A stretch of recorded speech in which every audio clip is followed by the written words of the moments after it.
السلام علیکم۔ پاکستان میں اس وقت شام کے 7، بھارت میں 7:30 اور یہاں ہمارے اسٹوڈیوز کی گھڑیوں میں صبح کے 10 بج رہے ہیں۔ وائس آف امریکہ واشنگٹن کی اردو سروس سے ہماری باقاعدہ نشریات کا آغاز ہوتا ہے۔ پہلے گھنٹے کے لیے میں ہوں آپ کا میزبان خالد حمید۔ جیسا کہ آپ دیکھ رہے ہیں فیس بک لائیو پر ہم آپ کے سامنے ہیں، اور ویب سائٹ اور ریڈیو پر ہمارا یہ 1 گھنٹے کا نیوز شو جاری رہے گا۔ تو آغاز کرتے ہیں پہلے آج کی اہم خبروں کی سرخیوں سے۔ پاکستان، افغانستان اور چین کے عہدیداروں کے درمیان 6 فریقی مذاکرات 7 ستمبر کو اسلام آباد میں ہو رہے ہیں۔ پاکستان کے army chief general Qamar Javed Bajwa کا کہنا ہے کہ کشمیر تکمیل پاکستان کا نامکمل ایجنڈا ہے، اور پاکستان کشمیر کو کبھی بھی حالات کے رحم و کرم پر تنہا نہیں چھوڑے گا۔ پاکستان کے صوبہ بلوچستان کے صدر مقام کوئٹہ میں 2 بم دھماکوں کے نتیجے میں ایک ریسکیو ورکر جاں بحق اور 2 صحافیوں سمیت 14 افراد زخمی ہو گئے ہیں۔ بھارت کی حکومت نے کہا ہے کہ کشمیر میں لینڈ لائن ٹیلی فون سروس بحال کر دی گئی ہے، جبکہ کشمیریوں کا کہنا ہے کہ سروس بحال ہونے کے باوجود نمبر ڈائل نہیں ہو رہے۔ بھارتی سپریم کورٹ نے ترمیم شدہ انسداد دہشت گردی قانون UAPA کے سلسلے میں حکومت کو نوٹس جاری کیا ہے۔ اس قانون کو عدالت عظمیٰ میں چیلنج کیا گیا ہے۔ افغان وزارت دفاع کا کہنا ہے کہ طالبان کے ایک انتہائی خطرناک اور طاقتور لیڈر ایک فضائی حملے میں ہلاک ہو گئے ہیں، اور افغان وزارت دفاع کا کہنا ہے کہ افغان سیکورٹی فورسز نے جمعے کے روز فرح صوبے کے مرکز میں طالبان کے حملے کو پسپا کر دیا ہے۔ جمعرات کے روز نیٹو کی قیادت والے فوجی اتحاد نے بتایا تھا کہ ایک امریکی فوجی اور رومانیہ کا ایک فوجی کابل میں ایک کارروائی میں ہلاک ہو گئے ہیں۔ امریکہ میں آنے والا بادوبارہ کا طوفان ڈورین جمعے کے روز کیٹیگری 1 کا طوفان رہ گیا ہے، جبکہ اس سے پہلے جمعرات کے روز شمالی اور جنوبی کیرولائنا میں طوفانی بارشوں کے باعث شدید سیلاب آ گئے ہیں۔ برطانوی وزیر اعظم بورس جانسن نے یورپی یونین سے علیحدگی سے قبل انتخابات کے لیے سرگرمیاں شروع کر دی ہیں، اور جنوبی افریقہ کے دارالحکومت جوہانسبرگ میں تارکین وطن کے خلاف ہفتے بھر سے جاری ہنگاموں میں کم از کم 10 افراد ہلاک اور متعدد زخمی ہو گئے ہیں، اور زمبابوے کے سابق صدر رابرٹ موگابے 95 برس کی عمر میں انتقال کر گئے ہیں۔ یہ تھیں 6 سرخیاں، تفصیل کچھ دیر کے بعد۔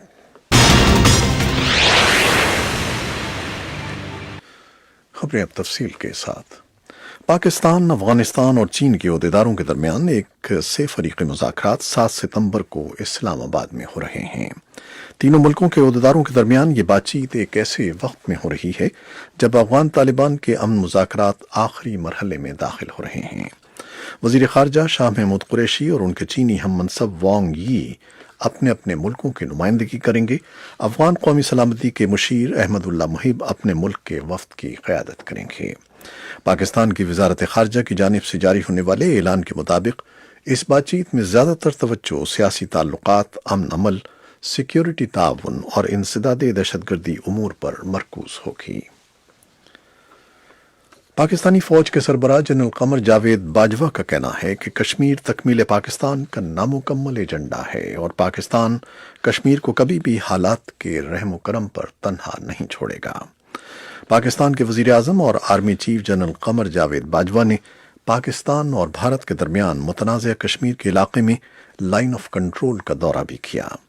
دفاع پاکستان کے موقع پر army chief general Qamar Javed Bajwa نے کہا کہ کشمیر میں بھارت ریاستی دہشت گردی میں ملوث ہے، اور پاکستان فوج کشمیریوں کو کبھی تنہا نہیں چھوڑے گی۔ پاکستانی فوج کے سربراہ کا کہنا تھا کہ پاکستان امن و سلامتی کا پیغام دیتا ہے، اور یہ پیغام پورے خطے اور دنیا کے لیے ہے۔ پاکستان کے صوبہ بلوچستان کے صدر مقام کوئٹہ میں 2 بم دھماکوں کے نتیجے میں ایک ریسکیو ورکر ہلاک اور 2 صحافیوں سمیت 14 افراد زخمی ہو گئے ہیں۔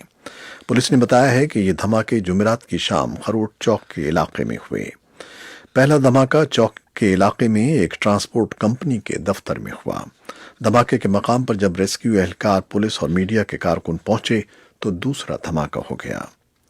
زخمی ہونے والوں میں 6 پولیس اہلکار، ایک ٹی وی چینل کا رپورٹر اور کیمرامین بھی شامل ہیں۔ زخمیوں کو طبی امداد کے لیے ہسپتال منتقل کر دیا گیا ہے، جبکہ زخمی ہونے والے 2 صحافیوں کی حالت نازک بتائی جا رہی ہے۔ پولیس حکام کے مطابق دھماکہ خیز مواد ایک ڈبے میں چھپا کر رکھا گیا تھا۔ بھارت کی حکومت نے کہا ہے کہ کشمیر میں لینڈ لائن ٹیلی فون سروس بحال کر دی گئی ہے، جبکہ کشمیریوں کا کہنا ہے کہ سروس بحال ہونے کے باوجود نمبر ڈائل نہیں ہو رہے۔ بھارتی حکومت کی طرف سے پچھلے ماہ 5 اگست کو جموں و کشمیر کو حاصل خصوصی آئینی حیثیت منسوخ کیے جانے کے بعد وادی میں پابندیاں برقرار ہیں۔ کشمیر میں جاری سیکیورٹی لاک ڈاؤن کے دوران بھارتی حکومت کی طرف سے مواصلات کے تمام ذرائع بند کر دیے گئے تھے۔ جمعرات کے روز جن گھروں یا دفاتر میں ٹیلی فون دستیاب تھے، ان کے باہر اپنے رشتہ داروں سے رابطہ کرنے کے خواہش مند لوگوں کی لمبی قطاریں دیکھی گئیں۔ لوگوں کی بڑی تعداد متعدد کوششوں کے باوجود رشتہ داروں سے رابطہ کرنے میں ناکام رہی، اور اسلام آباد میں ایک یونیورسٹی میں زیر تعلیم سری نگر سے تعلق رکھنے والی کشمیری طالبہ اپنے گھر والوں سے رابطہ نہ ہونے کی وجہ سے ذہنی اور مالی دباؤ اور اپنے مستقبل کے بارے میں غیر یقینی صورتحال کا شکار ہیں۔ اس بارے میں ایک رپورٹ بھی ہمارے پاس ہے، کچھ دیر میں آپ کے لیے پیش کریں گے۔ بھارتی سپریم کورٹ نے ترمیم شدہ انسدادی دہشت گردی قانون UAPA کے سلسلے میں حکومت کو نوٹس جاری کیا ہے۔ اس قانون کو عدالت عظمیٰ میں چیلنج کیا گیا ہے۔ یہ قانون حکومت کو یہ اختیار دیتا ہے کہ وہ کسی انفرادی شخص کو بھی دہشت گرد قرار دے دے۔ اس سے قبل اس قانون کے تحت صرف تنظیموں کو ہی دہشت گرد قرار دیا جا سکتا تھا۔ انسانی حقوق کی ایک تنظیم ایسوسی ایشن for protection of civil rights نے عدالت عظمیٰ میں اس ترمیم کو چیلنج کیا ہے اور اسے غیر آئینی قرار دینے کی درخواست کی ہے۔ حکومت نے 4 ستمبر کو اس قانون کے تحت جماعت الدعویٰ کے سربراہ حافظ سعید، ان کے نائب ذکی الرحمن لکھوی، جیش محمد کے سربراہ مولانا مسعود اظہر اور انڈر ورلڈ ڈان داؤد ابراہیم کو انفرادی دہشت گرد قرار دیا تھا۔ افغان وزارت دفاع کا کہنا ہے کہ طالبان کے ایک انتہائی خطرناک اور طاقتور پس پردہ گورنر ایک فضائی حملے میں ہلاک ہو گئے ہیں۔ بدخشاں صوبے کے درپردہ گورنر قاری فصیح الدین اپنے ذاتی محافظ کے ہمراہ صوبے کے دروج ضلع میں ایک فضائی حملے میں ہلاک ہو گئے۔ افغان وزارت دفاع کا کہنا ہے کہ افغان سیکیورٹی فورسز نے جمعے کے روز فرح صوبے کے مرکز میں طالبان کے حملے کو پسپا کر دیا ہے۔ وزارت دفاع نے ایک بیان میں بتایا کہ افغان سیکیورٹی فورسز نے ان متعدد تنصیبات پر دوبارہ قبضہ کر لیا ہے جو طالبان نے گزشتہ رات اور جمعے کی صبح قبضے میں لے لی تھیں۔ طالبان کا اس صوبائی مرکز پر اس ہفتے میں یہ تیسرا حملہ ہے۔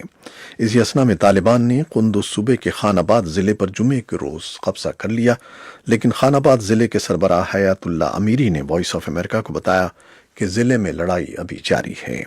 وزارت داخلہ نے بھی ضلع پر طالبان کے قبضے کی تردید کی ہے، جبکہ طالبان کے ترجمان ذبیح اللہ مجاہد نے ضلع کے مرکز، پولیس ہیڈ کوارٹر اور چوکیوں پر قبضے کا دعویٰ کیا ہے۔ جمعرات کے روز نیٹو کی قیادت والے فوجی اتحاد نے بتایا تھا کہ ایک امریکی فوجی اور ایک رومانیہ کا فوجی کابل میں ایک کارروائی میں ہلاک ہو گئے ہیں۔ اس طرح اس سال ہلاک ہونے والے امریکی فوجیوں کی تعداد بڑھ کر 16 ہو گئی ہے۔ ریزولوٹ سپورٹ مشن نے پالیسی کے پیش نظر مزید تفصیلات نہیں بتائیں۔